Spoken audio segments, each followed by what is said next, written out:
Fala pessoal, começando mais um Sala do Professores, o podcast do Que Concursos, com meu amigo Ricardo, Natália, que já tinha feito com a gente, Ariadne, que já tinha feito com a gente. E, tem tanta coisa pra gente falar, né? Todo dia sai um edital, todo dia tem uma novidade. Se bobear, a gente entra na internet agora, tem um anúncio de edital. Mas eu queria começar a nossa resenha falando do CNU. Enquanto nós estamos gravando esse podcast, nós estamos na finalização, né? Já apresentamos recursos, já fizemos aula. E parece que a gente fala do CNU há 100 anos. Lembra, Ricardo, quando era uma suspeita, quando eu peguei lá uma informação e gravei um vídeo, e agora já passou. E o sentimento que eu tenho desse CNU, eu não sei se é para o bem ou para o mal. Isso a gente estava até conversando aqui antes de gravar. Mas, efetivamente, é uma mudança no mercado de concursos. Seja pelo volume, seja pela abordagem de questões, seja pelas temáticas.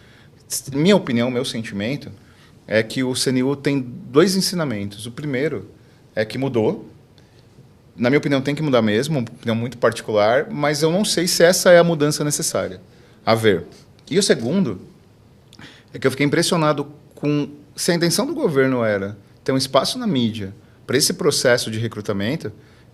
Concretamente, eles conseguiram, porque CNN, Globo News, jornais populares de TV aberta, falando do CNU. Eu, no dia do CNU, almocei na minha mãe, logo depois de porta de prova, que todos nós estávamos, e minha mãe, assiste a TV aberta tradicional. E os caras falando lá, dando furo do CNU.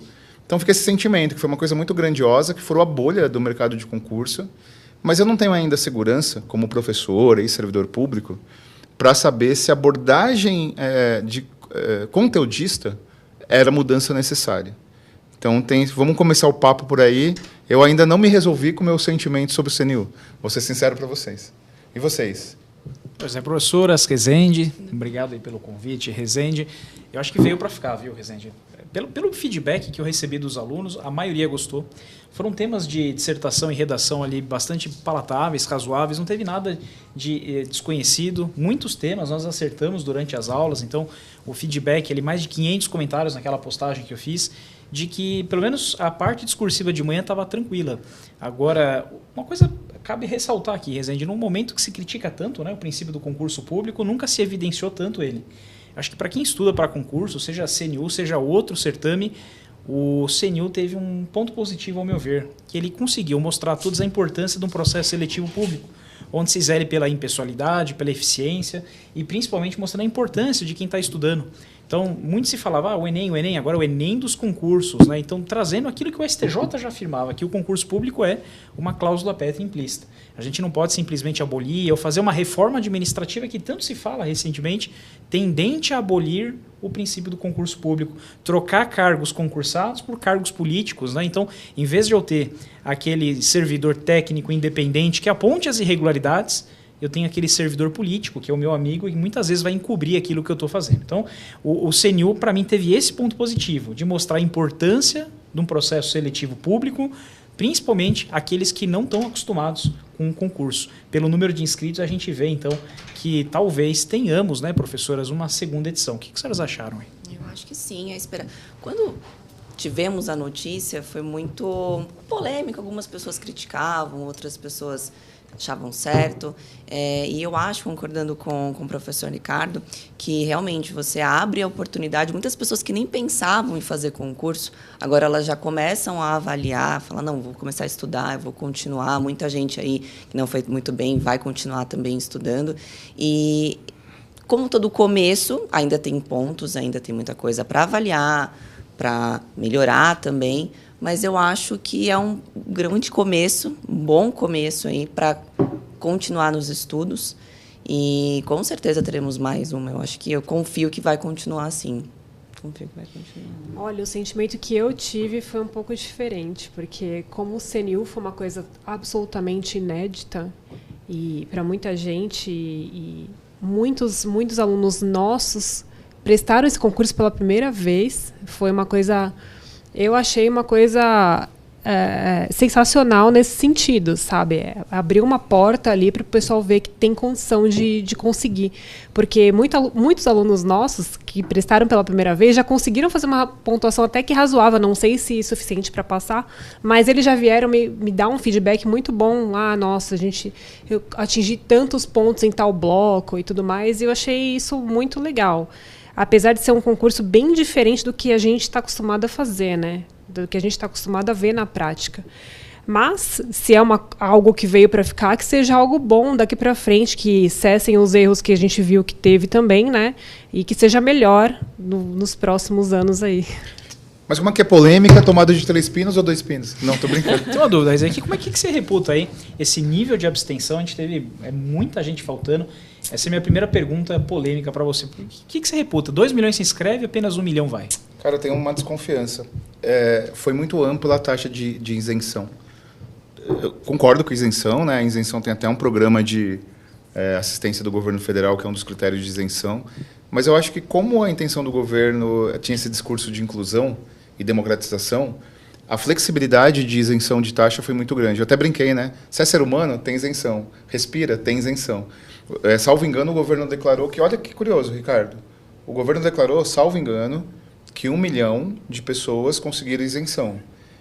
A isenção ela não é a antessala da abstenção, mas foi parecido com o número de abstenções. Eu acho que não é esse o principal motivo, mas é um dos componentes. Porque é o seguinte, né? Uma coisa é eu dispor da minha renda, estando desempregado, não trabalhando, tendo que prestar concurso, para prestar um concurso. Outra coisa é eu não precisar dispor disso. Então, de repente, eu não prestaria CNU, porque eu teria que pagar lá a taxa de inscrição. Com a isenção, vamos lá se inscrever. Acho que esse foi um aspecto. Outro aspecto foi que, cá entre nós, né? 7 meses de preparação. A vida das pessoas muda muito, né? Conheço gente que até casou, e há 7 meses atrás não era casada. Pois é. Então, né? Então, em 7 meses muda bastante a vida. Cara, você imagina, uma pessoa que lá em janeiro se inscreveu para o CNU e que ela é concurseira, vieram outros concursos, veio a Caixa Econômica Federal. Então, eu fico pensando, 1 milhão de pessoas prestaram à Caixa Econômica Federal um número parecido com o do CNU. De repente, se o cara teve uma classificação porque já saiu o resultado da Caixa Econômica, eu não vou aqui me dedicar, se eu já tenho... Tudo bem, uma coisa é ganhar 5 mil por mês e sendo empregado público, outra coisa é ganhar 15, 10 sendo servidor público estatutário. Mas eu acho que teve muito disso, a tragédia no Rio Grande do Sul. E é engraçado, né? Porque são vários fatores, mas, na minha opinião, um desses fatores, não sei qual é o percentual de influência, assim... Nós, na sociedade, somos impactados por fake news, né? Pela famosa pós-verdade, né? Então, teve muita pós-verdade no CNU. A prova está guardada, a prova vazou, a prova está onde? Então, acho que esse conjunto de fatores foi meio turbulento. Por exemplo, daqui a pouco, né, trabalhando com a data que eu estou trabalhando, nós estaremos na prova do TJ São Paulo. Uhum. A prova do TJ São Paulo, ela é tão tradicional, vocês sabem bem disso, é tanto tempo a VUNESP, tanto tempo as mesmas matérias, que o nível de imprevisibilidade é muito pequeno. Agora, quando você tem novidade, essa novidade gera imprevisibilidade. Foi muita turbulência, cara. E você acha o quê? Foi. E tem mais um ponto aí de turbulência, né, que você colocou, Rezende. Muitos candidatos foram com a prova embora da sala e chegaram em casa. E tem fotos, né, dos candidatos com o caderno de prova na mão. Logo depois, o Ministério soltou uma nota de que esses candidatos seriam excluídos. Aí eu pergunto, mas quem deixou eles saírem com a prova? Porque se está lá, é proibido e o candidato que sair com o caderno vai ser excluído do certame, o fiscal de sala, e eu, tanto concurso que eu já prestei, as professoras também, Rezende, ele te impede de sair. Ele não vai deixar você sair com o caderno de prova. Pode sair, mas você vai ser excluído. A lógica de não se deixar o caderno de prova sair de sala não é por causa de um candidato, mas para não vazar informação para os demais. E essa é a lógica. Então vamos excluir esses que participaram. Não, a medida não resolve, né? Então esse foi um ponto de erro. No Rio Grande do Sul também parece que tiveram alguns pequenos problemas, né? Alguns candidatos relataram isso, mas é difícil, né? Aí até devolvendo para as pessoas, um concurso nacional é difícil de se organizar, porque ele tem que acontecer de maneira uniforme, começando à mesma hora, as provas chegando de maneira segura em 190 locais de prova. Então, digamos assim, no aspecto global, a quantidade de erros foi muito pequena, mas ainda tem bastante coisa para melhorar, né, professores? Mas eu acho que dá para melhorar, acho que dá para analisar. Quando sair o concurso, muita gente falava assim, o problema é justamente a prova, você vai dar problema em relação a isso, porque não dá para controlar tudo. E aí, realmente, você tem um ponto, falando um pouco das pessoas, né, das abstenções, existe isso e existe também, abrir um concurso, vamos fazer a inscrição e aí eu não preciso estudar. E hoje a gente já percebe que pela internet as pessoas estão estudando, a gente acompanha aquilo. Então, muita gente vai naquele início, eu quero prestar, eu vou fazer a prova, e aí depois vê que não é tão fácil assim como eu achava que ia ser, e às vezes, não vou fazer agora. Tem esse ponto também.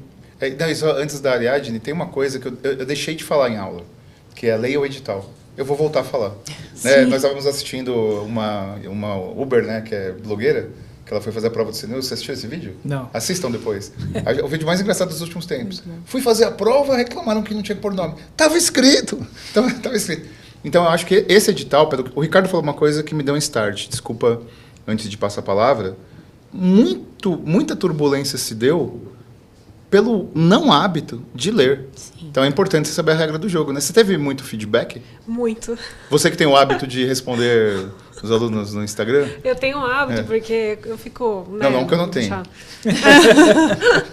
Não, mas é que realmente o pessoal ficou muito revoltado, principalmente com a parte dos fiscais, gente. Porque a gente sabe, né, que tem fiscais e fiscais, são terceirizados. Mas me parece que eles recebem uma folha de orientações, né? E me parece que essa folha não foi seguida e tem todo esse burburinho aí também. Eles ficaram revoltados porque não sabiam que tinha que marcar o gabarito. E não era com xizinho, era com uma bolinha, né, parece. Estava escrito na folha da prova, mas também estava escrito no edital. E a minha resposta meio que foi padrão para todo mundo. Gente, mas estava escrito no edital. Teve gente que me mandou um texto gigantesco, assim. Mais isso, mais aquilo, vamos entrar com ação e não sei o quê. Ache a folha e tenta contestar ali com aquela folha de orientação dos fiscais, né? Mas mesmo assim, eu acho que a chance de êxito aí é muito pequena, justamente porque a pessoa tinha que ler. O primeiro passo, gente, desde quando eu comecei a prestar concurso, eu leio o edital. Mas é por uma razão óbvia, ali estão as regras do jogo. Você tem que saber que jogo que você está jogando, né? No mínimo. Eu acho que sem essas intercorrências, acho que teria sido um pouquinho melhor, na minha opinião. Afinal de contas, foi muita gente, né, prestar. Como eu disse, pela primeira vez, muita gente também. Levaram caneta azul em vez de preta. Então, estava no edital, gente. Era só ter lido, né? Talvez por isso também, né? Não tem, talvez, o hábito de... Aí vai sem ler o edital e começa a perceber, olha, aqui... Quer ser concurseiro? Ok, mas aqui você tem que observar alguns pontos. Que sirva para a próxima não errar mais, né? Mas tem uma coisa que o Ricardo falou, que assim, o Enem, mesmo quem não preste vestibular e quem não faça o exame nacional do ensino médio, sabe o que é, sabe mais ou menos o que funciona anual e sabe mais ou menos o processo. No CNU, talvez, o Ricardo disse algo que eu não tinha pensado. Talvez o maior legado do CNU seja o reforço à cultura de processo público e concurso público. A gente sabe que tem questionamento sobre a própria natureza, né, do serviço público. Então, inegavelmente, foi colocado na ordem do dia o debate. Aí eu lembrei de uma coisa engraçada. Os colegas lá, que o Ricardo, né, comentarista da CNN, os comentaristas de política, eu não vou me lembrar agora quem exatamente, os comentaristas, um que foi candidato a governador, você já debateu com ele, não vou lembrar o nome agora. Um cara meio jovem, enfim, não importa o nome. São comentaristas de conjuntura, são comentaristas de política. E acho que caiu no colo a pauta deles, eu falei, que pena que o Ricardo não estava lá. Caiu o CNU. Então, assim, nós que somos do métier, teve várias situações em que a gente tinha que refletir. Aí você percebia literalmente que eles estavam conversando no genérico, sabe? O governo tem que estabelecer... Não sabia onde que estava falando. Mas o que me chamou a atenção? A pauta de comentaristas de conjuntura e política entrou o CNU. Então, estourou a bolha, né? Sim. E o que vocês esperam aí para depois? Eu fiquei pegando esse gancho, viu? Eu fiquei 1 ano e meio na CNN, né? Fazia um programa diário, todos os dias de manhã, chamava Liberdade de Opinião, né? E fiquei muita gente bacana, teve lá vários comentaristas que passaram, José Eduardo Cardoso, Boris Casoy, enfim. E eu lembro que talvez foi uma das poucas vozes que falava em prol do concurso público. Você falava bastante. Havia muita liberdade ali, então se permitia, lógico, de maneira fundamentada, prudente, mas toda vez que a gente ouve alguém falar sobre concurso público, é demonizando, tentando colocar por terra, desacreditando no concurso público. Então, é claro que a gente fala para um público que está prestando concurso. Talvez alguém aí esteja passando aí pelo vídeo e não preste concurso. Hoje, a regra mais justa que há para a seleção no processo público, de maneira impessoal, eficiente e moral, é o concurso, não há outra regra. Estuda, passa, não estuda, não passa. Eu não conheço um processo seletivo melhor, e não porque é amigo, ou porque nasceu numa família melhor, ou porque tem condição econômica. O concurso público é algo mais democrático que existe, principalmente aquilo que salvaguarda as pessoas que mais querem elevar na vida. Então, eu sempre vou ser um defensor do concurso, não porque eu passei, porque sou concursado, mas porque vi durante quase 15 anos de preparação o que ele pode fazer na vida das pessoas. Então, é importante também levar isso para a TV aberta, conseguir fazer isso algumas vezes, e fico muito feliz de alguns vídeos também terem viralizado. Agora, devolvendo para as professoras, né? Tem um outro concurso nacional que está vindo aí, que é a Polícia Federal. Se fala se vai ter esse ano ou não. Depois também tem o Correios, né, Rezende? Que o Rezende fala com muita habilidade. O que vocês esperam, professor? Foi um bom ano de concurso. Teve CNU, teve TJ São Paulo. Essa semana, né, a gente está gravando o podcast, mas saiu agora recentemente Polícia Civil Minas. Teve Polícia São Paulo no final do ano passado. Ou seja, a gente vem de 12 meses para cá muito bem arrumado em concurso. Quais são as suas perspectivas aí para os próximos editais? Pode falar, claro. Eu estou falando com o professor Rezende aqui. Esse ano ainda a gente vai explodir de TRT. Vai explodir. Ó, a gente tem TRT Rio de Janeiro, a gente tem TRT 10, TRT 2 da segunda região, a gente tem TRT 15, que é um dos que eu ainda estou aguardando nomeação, inclusive, né? Tomara que me chamem. Então, assim, a perspectiva desse ano ainda, para o próximo, é muito boa para a nossa área de concursos. Então, quem já não foi assim tão bem no CNU mas pretende continuar estudando, pode continuar mesmo, firme e forte. Só continuar o bom trabalho que vai dar bem certo, viu? Aliás, tiveram outros também que agora me ocorrem, né? TRF3, TRF5, TJ São Paulo, STJ. Escrevente STJ. Enfim, acredito que há um bom momento, né? Também, né? TCE unificado. TCE unificado, um bom momento de concurso e não para aí. A gente deve ter outras oportunidades, né, professor? Sim, com certeza. E o Rezende falou que foi um concurso que, de fato, né, estourou a bolha, que muitas pessoas que nem ouviam falar agora começaram a estudar. E tem um lado positivo, apesar das críticas, porque veio muita gente falar assim, cara, eu consigo estudar. Não fui muito bem aqui, recebi esse feedback, olha, não fui muito bem, mas eu gostei, eu quero continuar, eu vou prestar outros. Eu não tinha tanto contato e agora, acompanhando os professores, tendo mais contato com o mundo dos concursos, eu percebi que é a minha praia e eu vou continuar. E acho que essa é a ideia que a gente sempre fala, né? Continuar e estudando até a hora que passar. Agora tem uma pergunta, Rezende. Que mensagem você passaria para quem prestou CNU, foi o primeiro concurso da vida, não estudou, que tem muito disso, né? Ah, fiz faculdade na área, então vou lá, vai que dou uma sorte. Existe sorte em concurso? Qual é a mensagem que você passa para quem prestou CNU, viu como funciona concurso e agora quer se preparar melhor para o próximo? Cara, eu acho que é profissionalizar o estudo, né? Porque, de fato, ninguém passa por acaso, ninguém passa só com talento da graduação, com conhecimento técnico. O concurso público é algo muito diferente, muito específico. Vou só pegar um exemplo. Quando eu prestei vestibular em 90, vocês não tinham nem nascido. Não 90. E aí, o FSCar, né? E FATEC São Paulo. E tinham 5 questões de interdisciplinaridade apenas. E eu ficava encantado com aquilo. Cara, como que pode ter uma questão de biologia com história? Como pode ter uma questão de português com química? Eu ficava encantado com aquilo. E eu sempre desejei que a gente tivesse isso em concurso. Porque é um pouquinho daquilo que a gente estava conversando, né, Ariadne? Vai além do conhecimento técnico e pega ali outras habilidades.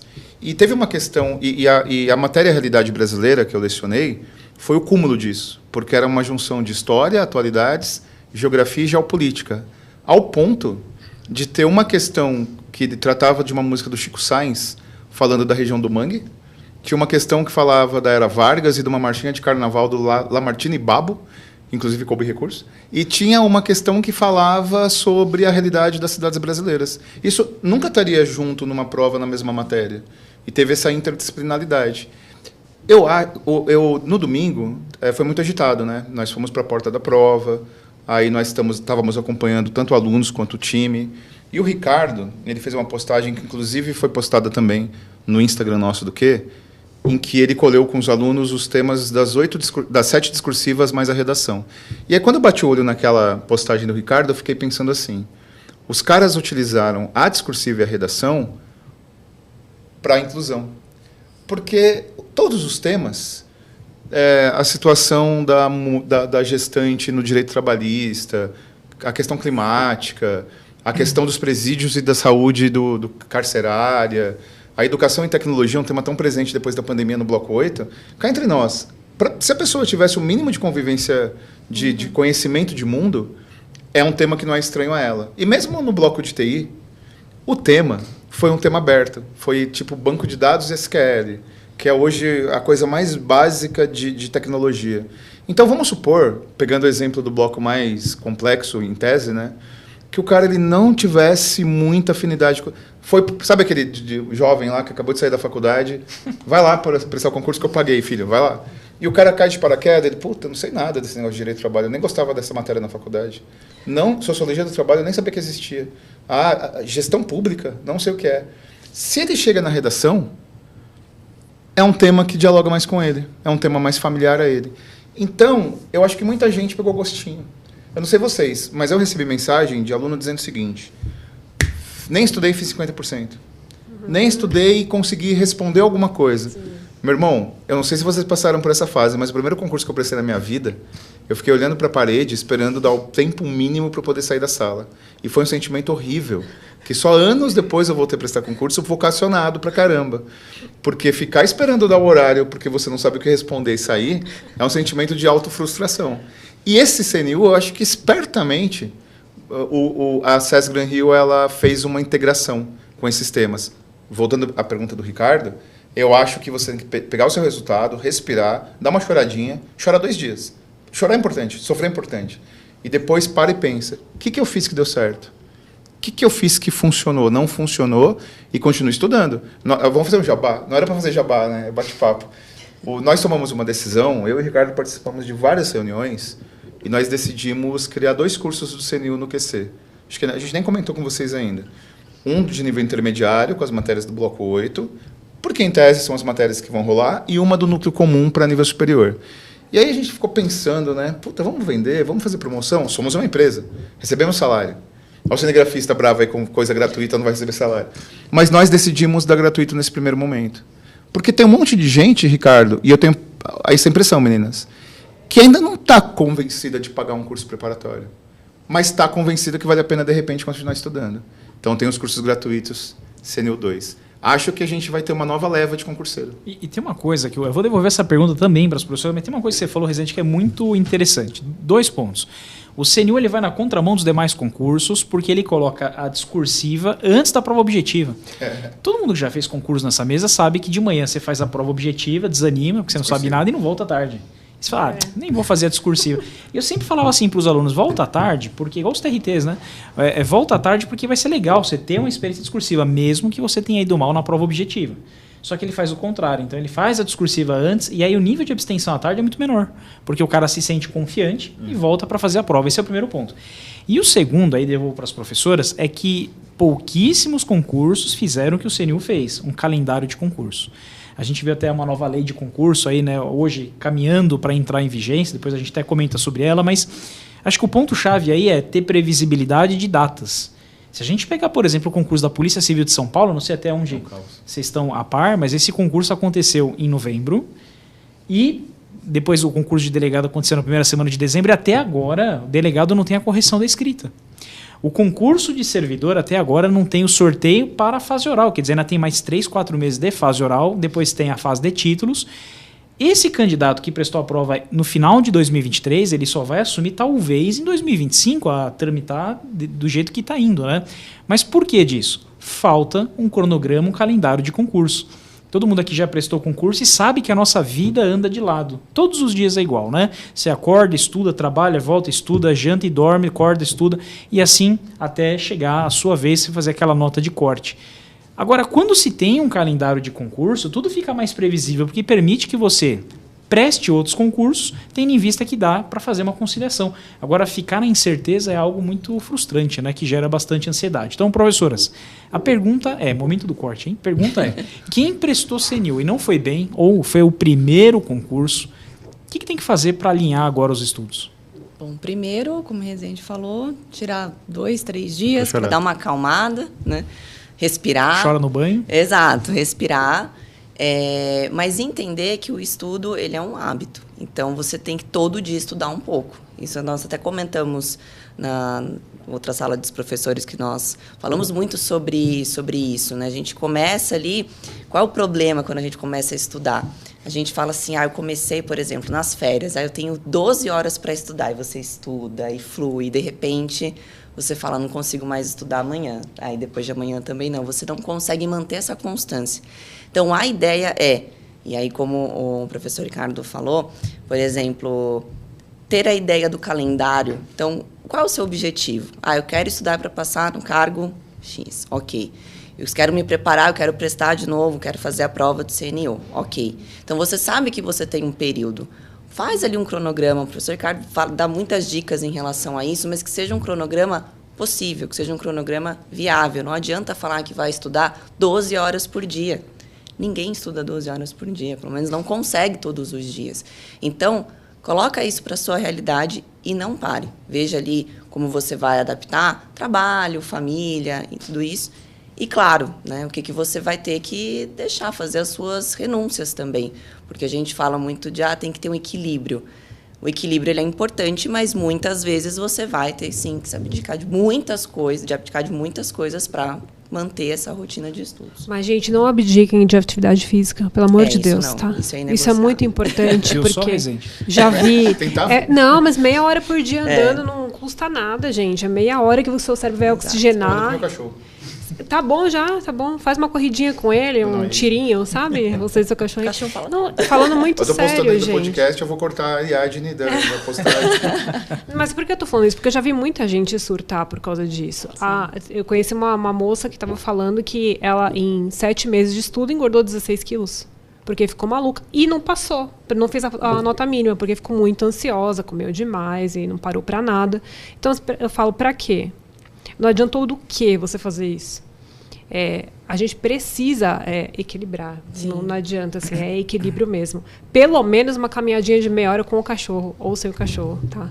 Eu acho que é isso. E outra coisa, se vocês já colocaram na cabeça que é o concurso que vocês querem para a vida, porque concursos, é igual o Ricardo falou, salva vidas mesmo. Eu tenho uma história na minha família. Meu pai veio de uma família de 7 irmãos, não tinham onde cair morto. Eles dormiam tudo na mesma cama com goteira na cabeça.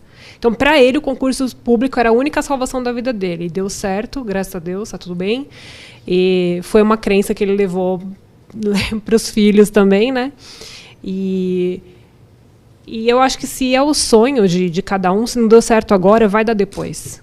Quantas reprovações a gente não teve até conseguir a primeira, sabe? A vida é assim, altos e baixos fazem parte. Então, acho que é só a gente continuar e persistir mesmo. Com consciência e com equilíbrio. Quando a gente fala de estudos, eu acho que a ideia também é entender que existem pilares inegociáveis. Então, por exemplo, atividade física é um deles, ter as suas horas de estudo, religião, se tiver alguma religião, por que não? Porque isso sustenta você, a sua fé, é o que você sente ali. Não tenho religião, ok, algo que te sustente ali, mas a questão de abdicar, eu acho que é da cervejinha no sábado, a balada, às vezes isso a gente tem que, né, parar um pouquinho ali e dedicar aos estudos, não tem jeito. E meu conselho é o processo com correção até a exaustão leva à perfeição. Esse processo jesuítico, principalmente para quem não é vocacionado para concurso, e a mensagem que eu direciono é, Rezende, nós tivemos dezenas de milhares de alunos no CNU. Isso que você falou, e é algo que a gente tem que tirar o chapéu. Quando a gente apresentou a ideia de fazer um curso gratuito, né, alguns podem falar, mas é Cruz Vermelha, né, que a empresa vai viver do quê? Mas não. A gente confia tanto na qualidade do curso que nós oferecemos, que a gente tem certeza que esse aluno que fez agora o gratuito vai perceber a importância de se preparar, a importância de ter professores que conhecem de certames e vai continuar estudando conosco. Então, para você que fez o curso do CNU, que está aí aguardando essa orientação, de saber agora o que faz daqui para frente, a minha percepção é a seguinte: trace seu próximo objetivo. Primeiro ponto, escolha a carreira que você vai prestar. Você vai continuar nesse ramo administrativo, ou você vai prestar polícia, ou você vai prestar tribunais, fiscais, escolha. Quem mira em 2 alvos, acerta em alvo nenhum. Ou seja, uma vez escolhida a carreira, você baixa o edital do próximo concurso, lembrando que você tem hoje no site do QConcursos, junto com a folha dirigida, vários panoramas, basta você procurar aquele que melhor se assemelha à sua formação e a partir dessas matérias você organiza os seus estudos. Ou seja, fazendo o seu cronograma, fazendo o seu ciclo de estudos, principalmente tendo material de qualidade, né? Hoje nós vemos um grande risco, né, Rezende, de materiais desatualizados, materiais que não entregam o que é necessário, e eu acho que talvez até pior do que isso, materiais em excesso. Hoje, quem estuda para concurso costuma ser acumulador de materiais. Pergunte a si mesmo, qual é o tamanho do seu material? Quantas páginas tem direito constitucional? Se tiver mais do que 500 páginas, é maior do que o meu livro, que eu passei durante quase 15 anos escrevendo ele. Não vale a pena. Porque o Rezende fala uma coisa que é muito importante. Às vezes um curso chega e fala assim para você, meu material tem 3.000 páginas. Aí fala, legal, é o maior material do mercado. Tem como você ler 3.000 páginas? Se você for muito competente e ler 30 páginas por dia, que não vai acontecer. Não vai, porque eu passei por isso. Você não consegue terminar esse material em 3 anos. E como é que você vai repetir esse material? Porque estudo é repetição, com correção até a exaustão, levando à perfeição. Então, cuidado com materiais muito grandes, onde os professores simplesmente entregam tudo. E aí, quando cai alguma coisa do concurso, fala, olha, estava tudo no nosso material. Também ninguém terminou ele. Rezende, qual é o perigo? Agora vamos mudar um pouco de assunto. Materiais excessivamente longos. Qual é o risco que o aluno corre? Faz o corte, momento da verdade. Cara, eu acho que tem uma honestidade intelectual envolvida aí, viu, Ricardo? Que é o seguinte. Quando o aluno ele assiste nossas aulas, ele está apostando que ele está sendo orientado por um especialista em algo que ele não é especialista. Então ele para lá para assistir as nossas aulas, ou o nosso curso, as lives no YouTube, ou aulão, e ele parte da premissa que nós daremos para ele a orientação da qual ele não tem. Aí, o Ricardo deu o exemplo do livro dele, de 500 páginas.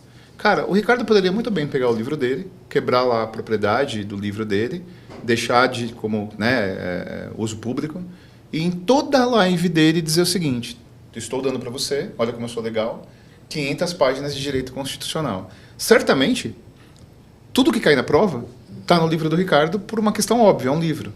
Só que isso, incrivelmente, geraria, no primeiro momento, uma percepção positiva do aluno numa primeira avaliação. Que cara legal, me deu 500 páginas, o outro está dando 10, 15, 20.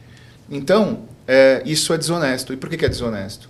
Porque o Ricardo, se ele fizesse isso, ele estaria transferindo a responsabilidade que é dele, de filtrar, de dizer o que cai, que é mais importante, para o aluno. E aí ele escolheria lá um tema bacana, um tema mais simpático da matéria dele, um tema que as pessoas gostam mais, sei lá, nacionalidade, nem sei se é tema, né? É legal. Nacionalidade, sei lá, cidadania, e aí ele focaria naquilo para ter uma aula linda. Às vezes a gente tem que dar aula de temas chatos, cara. Eu fiz uma live hoje antes de vir para cá, nem eu estava aguentando o tema. Ciclo PDCA no planejamento. Coincidentemente, esse tema é chato, mas é necessário. E aí você transfere a responsabilidade, dá uma apostila enorme e diz, tá tudo aí. E o aluno tem que filtrar. Eu acho que isso é desonesto intelectualmente.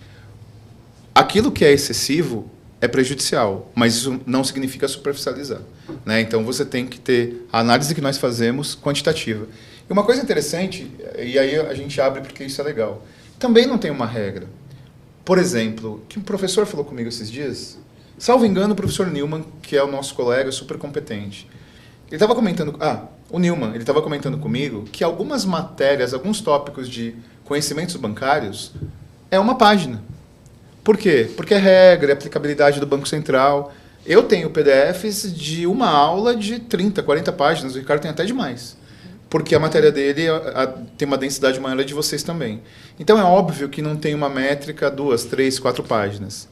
Mas jogar para o aluno excessivamente, para ele ter uma percepção positiva, é oneroso e é intelectualmente errado. O que a bunda atrapalha. E o estudo que nós fazemos também das provas, né? Por exemplo, concurso do TJ, a gente já consegue saber, né, que nós temos uma bola de cristal, a gente consegue prever, não, mas nós sabemos que existe ali um padrão, então a gente fala, olha, aqui você precisa estudar um pouco mais esse tema, o edital é muito grande, não dá para falar estuda tudo. Então, realmente, pegar lá penal, processo penal, tem aqui, leia os artigos, e é isso, penal mesmo, começa ali do artigo, mas a gente tem que falar um pouco da parte geral para entender o que está lendo, né? Eu falo, o aluno ele tem a parte do tem que ler, tem que decorar alguns pontos, sim, mas precisa entender. Então, processo penal, entender quando começa, quando termina, né? Então, a ideia, a nossa missão aqui é justamente indicar o caminho para vocês, porque realmente é humanamente impossível ler tudo mais de uma vez. Então, indicar, olha, aqui você precisa ter um pouco mais de atenção e as outras questões, fazendo exercícios, tudo a gente consegue acertar. Posso contar uma historinha? Quando eu comecei, eu perdi 2 anos lendo doutrina. 2 anos. 2 anos. É muita coisa, gente. Vocês esperam passar em 6 meses? Eu também esperava. Só que eu fiquei lendo, eu achava que eu tinha que ler a doutrina do começo até o fim. Hoje em dia, graças a Deus, a gente tem esses materiais muito bons compilados. Você só lê o que você precisa mesmo para colocar o xizinho na prova. Bolinha. A bolinha, pelo amor de Deus, a bolinha. E aí, nossa, facilitou demais a nossa vida, né? Então, mas é que tem uma questão interessante em cima do que o Ricardo colocou, porque hoje em dia é muito fácil conseguir material, né? Mas isso não significa que essa aquisição de material seja organizada e correta. Eu fico pensando assim, se sair um edital, sei lá, sai hoje TRT da 15ª região, o aluno pega um leigo, o cara é leigo, nunca estudou na vida, ele simplesmente faz Ctrl+C do tópico do edital, Ctrl+V no Google, ele vai ter apostila, ele vai ter aula, ele vai ter livro, tudo em livre distribuição. Mas o problema é que o estudo sem orientação, ele não vai para lugar nenhum. Muito aluno... Aí eu vou abrir para vocês, porque nós temos live também no YouTube, né? Muito aluno me pergunta assim, professor, eu consigo estudar só com as lives do YouTube? Aí, qual a minha resposta para ele? É a mesma coisa de eu entrar numa academia, porque eu também sou esportista. Vocês viram a resenha que eles estavam tendo, ela e o Newman, sobre... Pessoal, faz o corte. Na porta da prova do CNU, eu estava parado olhando assim para o horizonte, e eu vi uma conversa do meu lado. Não, porque a gramatura da areia do beach tênis... Aí eu pensei, pô, tem 2 profissionais aqui que vieram de Paris. Como assim a gramatura da areia? E aí ela e o Newman conversando sobre a gramatura da areia e do nível de... Então, eu também sou esportista. É a mesma coisa você entrar numa academia e ver todos os aparelhos e decidir por si só como treinar. Certamente você vai ter uma contusão. É a mesma coisa você estudar livremente pelo YouTube. As aulas do YouTube são um importante reforço que nós e os nossos concorrentes têm para quem já está estudando. Mas o organizado domina o desorganizado. Está aqui um cara que eu conheci como meu coordenador, meu diretor. Então ele chegava para mim e falava, cara, essa é a lógica, essa é a regra, que é o que a gente faz hoje no QC. Então, o organizado domina o desorganizado e o nosso curso ele tem uma metodologia pensada, uma ordenação. Por que o PDF está aqui? Por que a videoaula está aqui? Por que a questão está no meio do PDF? Por que tem essa ordem temática? Então é engraçado, porque eu fico, né, tipo DDA, né? Então eu falo uma coisa e vou racionando. É verdade, Ricardo. Muita gente vai começar a prestar concurso porque você animou com o CNU. Não. Mas muita gente vai começar a prestar sem saber como estudar. Exato. Ó, fazendo uma condição de humanas, né? Supondo aí que seu material tenha 1000 páginas. Vezes mais ou menos 13 disciplinas, que é em regra 12 a 15, né? Disciplinas são 13 mil páginas, tive que ter segurança para fazer essa conta. Eu vou dividir 30 páginas por dia, que é difícil, tá? 30 páginas por dia, você leva 433 dias. Levando que o ano tem 252 dias úteis, você leva mais ou menos quase 2 anos para dar uma volta completa, se teu material tiver 1000 páginas. E eu não tinha feito essa conta, não. E a doutrina? A doutrina tem tudo. É claro que nossos materiais, a gente elogia os livros doutrinários, é o que faz a gente construir um bom PDF. Quando eu escrevi meu livro, eu tive que consultar várias doutrinas. Mas você consulta. Mas entrando em polêmicas que às vezes não precisa, ou às vezes lendo tópicos que o seu edital não daria ênfase, eu nem cairia na prova. Então, eu também cometi esse erro da doutrina, é o erro da perfeição, né? Você acha que fazendo isso não tem como dar errado, mas tem sim, porque concurso, às vezes você tem que ler o mesmo tema 10 vezes para conseguir finalmente memorizar e levar corretamente para a prova. Né, professor? E aí, falando um pouquinho de futuro, né, PF administrativa, tribunais, vai ter um concurso interessante. Correios. Pessoal, vamos ser sinceros, ninguém, quando era criança, sonhava em trabalhar de carteiro. E nenhum trabalho é oneroso. Oneroso é você se aproveitar do outro, viver às custas dos seus pais, sendo que você já tem idade profissional e ficar isso é oneroso. Mas não é oneroso qualquer trabalho. Mas tem trabalhos que a gente sonha, tem trabalhos que a gente não sonha. E um deles não é esse nome, mas é o famoso carteiro, né? Está previsto, talvez quando esse podcast estiver no ar, o edital está previsto não, já cronograma para setembro. E olha que curioso isso, 3.000 vagas, era nível fundamental, dizem que agora vai ser nível médio, não tem ainda essa definição, porque é emprego público. E o salário girando em torno de 4, 5 mil reais. Óbvio que vai ser sedutor. Concurso em todo o Brasil. Só que o último concurso aconteceu em 2011. Cara, 2011 era outra vida. E em 2011 foram 20 questões de português, 20 questões de informática, com uma questão sobre Orkut, olha quanto tempo faz, E quero o Yakult de 2 litros, era a comunidade que eu mais gostava. E 20 questões de informática, português e matemática. Saiu agora, como chama, Ricardo? Me fugiu o nome.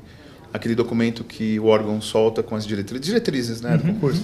Então, saiu as diretrizes hoje. E dentre as diretrizes está 40 questões de conhecimento geral e 30 questões específicas, o que nos leva a crer, nesse momento pré-edital, que é o estatuto da empresa Correios.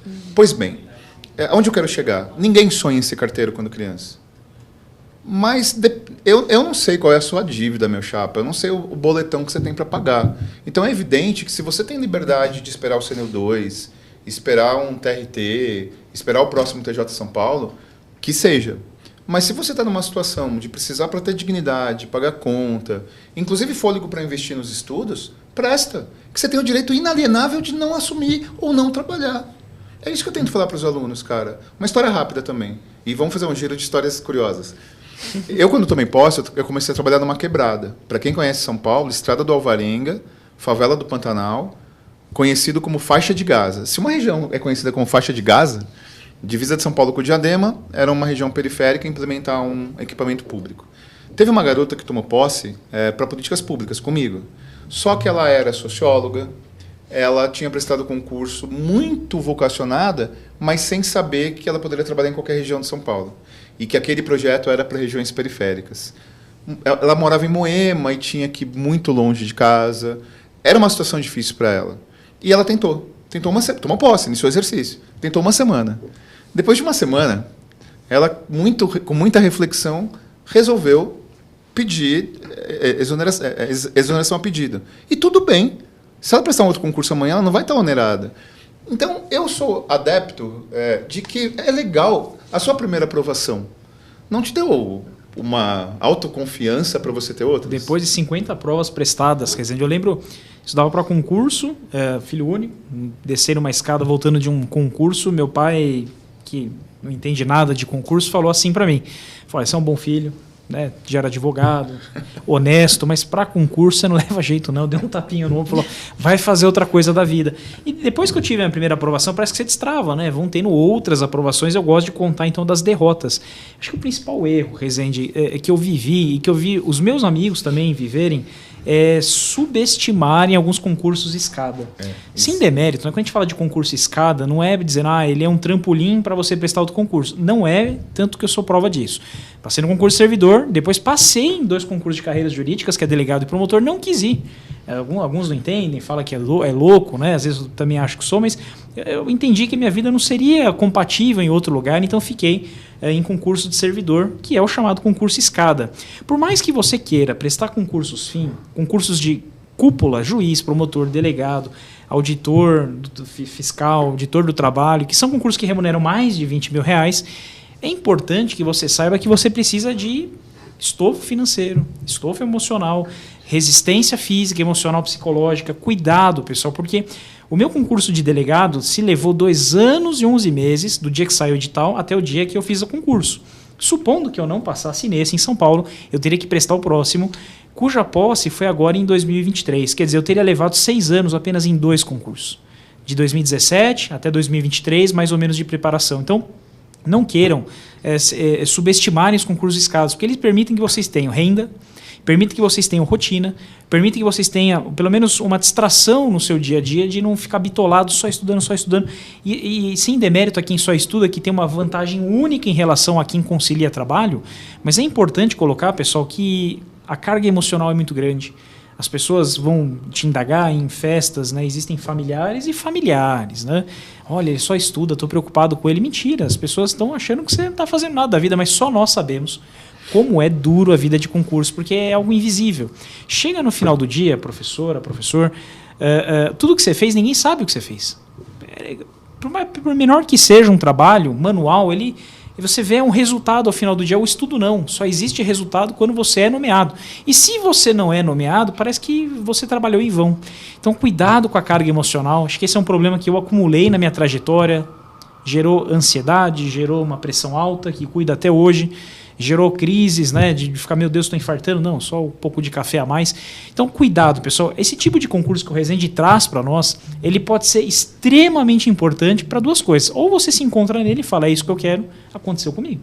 Ah, você vai ficar nesse... Vou ficar nesse cargo, não tenho a menor dúvida disso, não quero ir além. Ou ele pode ser algo essencial para você ter condições de continuar estudando para um próximo. É o que nós chamamos, Resende, de escada dos concursos.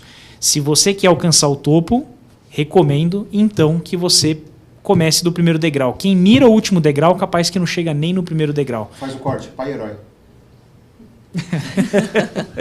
E aí deu tapinha no ombro, falou, assim, não dá certo não, mas deu certo, chegamos lá.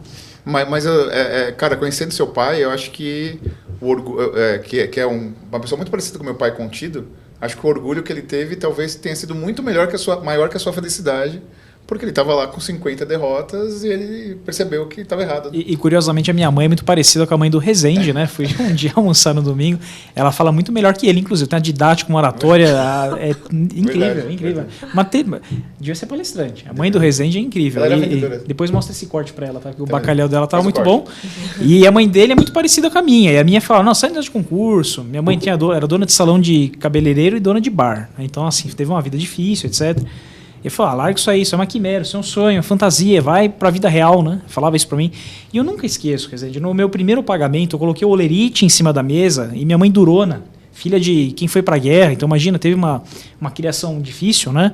Ela soltou uma lágrima, eu nunca vi minha mãe chorar, soltou uma lágrima. E aquela fração de segundos, aquela lágrima da minha mãe, acho que falou, esse o caminho, faria tudo novamente. Então, se você tem dúvida, se seus familiares não acreditam nisso que você está fazendo, saiba que a melhor resposta não é você ficar argumentando todo dia, né, se desgastando. O que eu vou fazer? Deixa quieto, ignora, continue estudando. A resposta vai vir no diário oficial, e esse ninguém cala, né? E, Ariadne, vou tomar liberdade aqui de dar uma informação que eu nem poderia dar, se não posso, você corta depois. Você trabalhou na Caixa Econômica Federal, né? Você foi empregada pública, você ficou alguns anos lá, a gente fez uma live com você contando isso. E aí, se não puder falar, você corta, tô falando sério, mas você tá aprovada no TRT-15, né? Tô. Eu fui aprovada em alguns TRTs e alguns TREs também. É o exemplo do TRT-15, né? O último foi o TRT-15, isso. Então, tem muito a ver com o que o Ricardo falou, né? Eu tenho certeza, você já estava formada quando você estava na Caixa? Não.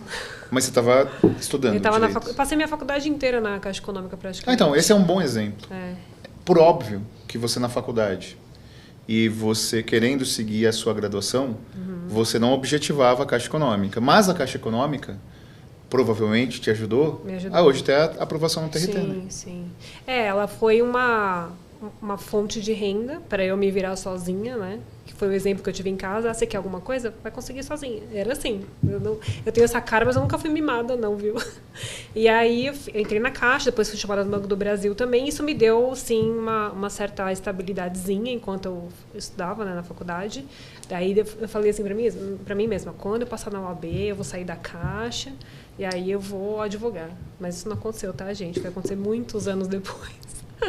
Aí eu advoguei e depois eu comecei a prestar concurso novamente. Então, a minha história é mais ou menos essa. Mas o concurso público foi muito bom para mim, inclusive para saber lidar com pessoas, né? Porque a Caixa Econômica é uma escola, meu Deus do céu. Quem for entrar na Caixa, gente, vocês vão ver o que eu tô falando, é uma escola. Você tem contato com todo tipo de gente e isso para mim foi o meu maior aprendizado, eu acho. Tem uma live no Instagram do que contando as histórias que você contou da Caixa, que é pitoresca, legal. Nossa, eu não contei nem a metade. Pessoal, tem uma tradição aqui, né, uma pequena tradição, esse é o 4º podcast, e que na rodada final nós contamos uma história. Nessa nossa jornada, caminhada de estudo para concurso e como professores, ou uma história nossa como professor, ou história de algum aluno aprovado, que a gente considera que pode ter um exemplo a outros. Pode ser? Tenho. Posso começar? Pode começar. Vou começar porque sou iniciante, meu primeiro podcast. E é a história que eu acho que eu contei poucas vezes em aula. Fui prestar um concurso no Mato Grosso do Sul. Não sei se tem alguém aí que assiste, né? Era um concurso de muitos inscritos. E eu sempre deixo para a última hora. A gente sabe disso, né? Resende, a gente vai ter que um dia fazer uma viagem aqui para o Rio, que a nossa empresa fica lá, e eu sempre deixo para a última hora. Pago a passagem mais cara, o hotel mais caro, e o Resende sempre está 2 meses antes de mim. E nessa viagem, novamente, eu deixei tudo para a última hora. Consegui uma passagem caríssima, só que não tinha mais hotel. E aí eu falei, e agora? Eu vou fazer o concurso, eu já tenho a passagem comprada e é aquela tarifa que não reembolsa. Então, eu não tinha opção. E aí eu resolvi, em vez de ficar no hotel, eu fiquei num motel. E eu lembro bem, descendo do aeroporto, coloquei no endereço no Uber, o cara achou estranho, com um monte de mala, e ele sabia, né, o local que eu iria. Passo então na cabine lá deste local, e a mulher fica enxergando assim, né, o cara com, obviamente era um táxi, um Uber, né, e falou, o senhor tá sozinho? Falei, tô sozinho, cheio de mala, livro, apostila, e dormi no motel. Então assim, aí descobri depois, pessoal, que era uma prática mais comum do que eu imaginava. O motel estava cheio de concurseiro. Todo mundo prestando concurso, não tinha mais vaga de hotel, a cidade não comportava tantos inscritos. E é uma história que eu sempre levo para a vida, né? Conto para a dona da pensão, ela não acredita até hoje. Ela falou, que você dormiu no motel? Eu falei, sim, mas foi para prestar um concurso, prestei prova e voltei no dia seguinte. Eu acho que histórias que todo mundo passa, de já ter dormido na rodoviária, já ter dormido no motel, já ter dormido de favor em casa de parente em outro estado. Então, histórias que só quem presta concurso conta, sabe quanto foi difícil, mas depois é muito compensante você contar e dizer que deu certo. Claro que eu fui reprovado, não passei nesse concurso, mas sobra uma história para contar. E aí você vê, né? Quando eu passei no concurso escada, aí depois eu já tinha dinheiro para, lógico, comprando com antecedência, ficar no hotel melhor, ir de avião, não ir de ônibus. Então, mais uma vantagem que o concurso escada te traz. Recurso para você prestar outros concursos sem passar nenhum perrengue, né? Eu ia propor um corte, professor, no motel, mas como a esposa está aqui do Ricardo, não faz esse corte, tá bom? Por favor. Eu vou contar, como a nossa boa tradição, as mulheres encerram, então eu vou contar e vocês duas depois encerram. Tem uma história recente, cara, essa é engraçada. Eu estava numa reunião, na verdade, conversando, resolvendo problema de produção de curso, e tem uma especialista nossa, que é a nossa equipe de apoio de monta curso, que ela comentou, pô, professor, eu estive em São Paulo, e a gente nem combinou, encontrou o Ricardo, você, vacilei. Falei, você veio prestar concurso? Ela falou, fui. Ela contou uma história bizarra, cara, Camila.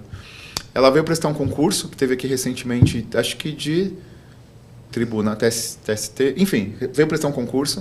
Aí ela falou, eu estava sexta-feira à noite, o concurso era domingo, eu cheguei sexta, estava sozinha à noite, resolvi ir no cinema. Sozinha, sexta à noite. Assisti o Deadpool. E aí eu estava lá sozinha, e aí estava esperando a hora da sessão, entrei, assisti o filme, depois eu estava saindo, e aí dois rapazes e uma garota me chamaram. Oi, tudo bem? Você vai prestar o concurso tal? Ela, vou. Não, é que sozinha essa hora no cinema só pode ser concurseira. Aí ela, não sei se eu fico feliz ou triste. Aí ela contou que jantou com eles, estavam falando de matéria, mas assim, inegavelmente, o concurseiro ele vai formando uma tribo que você se identifica por hábito, você se identifica por histórias, você se identifica pelo reforço. O Ricardo contou essa história, né? Você dormiu em rodoviária já, né? Já dormi em rodoviária, né? Não dava tempo de ficar no hotel, o concurso era muito cedo, e aí tive que dormir na rodoviária para voltar. E não era por falta de recurso, não. A gente até conseguia ficar no hotel, mas a logística tão ruim das passagens que eu fiquei lá com a mochilinha encostado na rodoviária. Então, e eu acho que essa história, né, que é recente, ela mostra que não tem jeito, você tem que sofrer, tem que labutar se quiser conquistar. Não adianta você achar que não é gostoso. Gostoso é estudar o que a gente gosta. Por exemplo, eu gosto, hoje, na minha vida, eu gosto muito de ler e estudar sobre neurociência. Mas se eu fosse prestar concurso, eu teria que estudar legislação aduaneira. Né? Então, dói, mas vale a pena. Antes de devolver para as professoras, né, só quem presta concurso, e eu sei que todos aqui têm essa vivência, sabe de algumas coisas que eu vou falar. Primeiro, algumas cidades não têm Uber suficiente para atender a demanda. Então você fica desesperado e você, no dia anterior que você chega na cidade, você começa a encontrar qualquer taxista, Uber, fala, te pago o triplo se você vir me pegar. Quantas vezes? Por exemplo, Florianópolis, eu fui prestar e não tinha Uber, desesperado. Eu vou a pé, será que eu não vou? Não cabia mais ninguém, a cidade sem um número, né? Porque aqui em São Paulo não falta, Rio de Janeiro não falta, mas alguns lugares não tem uma demanda para atender. Café da manhã do hotel. Se o concurso começa muito cedo e você está longe da prova, você não tem café da manhã. Então você tem que chegar na recepção do hotel e falar, olha, tem como começar a servir o café da manhã antes. Congestionamento para chegar na prova. Algumas cidades têm tão pouca logística para chegar que se você não sai com antecedência, você tem que descer muito antes e ir a pé. Fora outras histórias aí que só quem presta, principalmente fora do estado, acaba vivendo isso. Isso que eu estou falando em capitais, hein? Porque se você vai prestar procuradorias municipais, como eu já fui, aí o imprevisível fala mais alto. Né? Eu lembrei de uma história. Uma vez eu fui prestar uma prova e era lá em Interlagos, quase Interlagos ali. E eu nem tinha falado para ninguém que ia prestar, e acho que um dia antes eu postei que eu estava revisando uma matéria, enfim. E vi uma pessoa que me seguia e falou assim, nossa, você vai fazer a prova? Eu vou fazer também a prova, tá? e ela era de outro estado. Onde é o lugar? Tal lugar, mas eu estou hospedada em tal canto aqui da cidade, eu acho que é tranquilo. Ela estava do outro lado da cidade. E aí eu falei, não, você está muito longe, você não vai chegar. Me falaram que é perto. Eu falei, não, você está em outro... Pode sair umas 2 horas antes, assim, era bem longe. E aí depois ela chegou na prova, me agradeceu. Então eu achei interessante, assim, porque é uma troca que, às vezes, por internet, sem querer, ela viu o que eu ia fazer, a gente começou a conversar e aí deu certo, porque é isso que o professor falou. Realmente, você vai para outro estado, você não tem ideia. E São Paulo, não sei quem está vendo aqui de São Paulo, mas São Paulo é um caos. Né? Assim, você leva 1 hora tranquilamente para quase todos os lugares que você for. Então, quem não é daqui, às vezes fica impressionado. E realmente, mas deu certo, todo mundo fez a prova. Aí eu lembro quando você saiu comigo, viu, Ricardo? Que eu fui pro Rio Grande do Sul uma vez prestar uma prova. Devia estar uns 4 graus quando eu saía, às 6 horas da tarde. Quem falou que eu achei Uber? Quem falou? Eu tava assim com uma blusinha e um casaco só. Mas 4 graus pra mim, na época eu era, acho que uns 10 quilos mais magra. E... sabe que horas que eu consegui pegar um Uber? 8h30 da noite. Eu achei que eu ia morrer congelada ali na rua. Tudo escuro, não tinha uma alma passando, porque... Não sei o que acontece, né? Anoitece lá, não tem uma alma passando. E era cidade grande. Não tinha uma alma. Eu falei, meu Deus, a minha morte tá aqui. Eu tava vendo até meu caixão ali na frente já. Foi horrível, foi horrível. Mas tem os prós também de prestar concurso e fazer a tribo que você falou. Porque eu lembro que quando... Joga beach tênis? Não. Melhor do que isso, quando a gente é mais jovem, tá prestando concurso, a gente forma a tribuzinha e começa a conhecer todo mundo ali, né? No final de prova, ou antes da prova mesmo, conversando e tal. Tem uns que querem te tirar a atenção, o seu foco antes da prova também. Eu não gostava muito de conversar, não. Mas a gente acabava fazendo amizade no hotel e tudo mais. E aí eu tava no Paraná esse dia... E aí acabou a prova, eu liguei para uma amiga minha que estava fazendo também. Onde vocês estão? O pessoal tá indo para uma balada aqui. Aí eu falei, como assim balada, gente? Eu tô super tensa ainda com a prova, né? Aliás, foi o primeiro concurso de analista que eu passei. Balada no pós-prova, Eu falei, eu já fui antes. É balada mesmo, é um barzinho de rock. Não recomendo. É um barzinho de rock. Cheguei Faz o lá, corte, gente. Ricardo ia pra balada. Solteira, quando era solteira. Eu gosto de rock, né? Me falaram que era rock. Cheguei lá, era uma balada mesmo, gigantesca, parecia o Villa Country aqui em São Paulo, de sertanejo. Falei, nossa senhora. Eu cheguei, mas o pessoal já tava todo louco lá dentro, né? Tinha um amigo nosso lá, virou uma garrafa de pinga, juro pra você. Ele não conseguia... Ele descia um degrau da escada e rodava. Aí descia outro e rodava. Falei, nossa, que beleza. Foi a primeira e única balada que eu fui. Esse é o papo de balada, tem 2 conclusões. A primeira, ainda bem que foi depois. E só faltou o Ricardo dizer que aquele foi antes, ele gabaritou o primeiro colocado depois. Foi o primeiro concurso que eu saí pra prestar Florianópolis, né? Não vale a pena. Não recomendo, corte essa parte. Pessoal, muito obrigado. Sempre a gentileza dos professores, Ricardo, Ariadne, Natália. Acompanhem, curtam os cortes, porque a ideia é a gente ter cada vez mais podcast para vocês. Muito obrigado. Valeu, obrigada.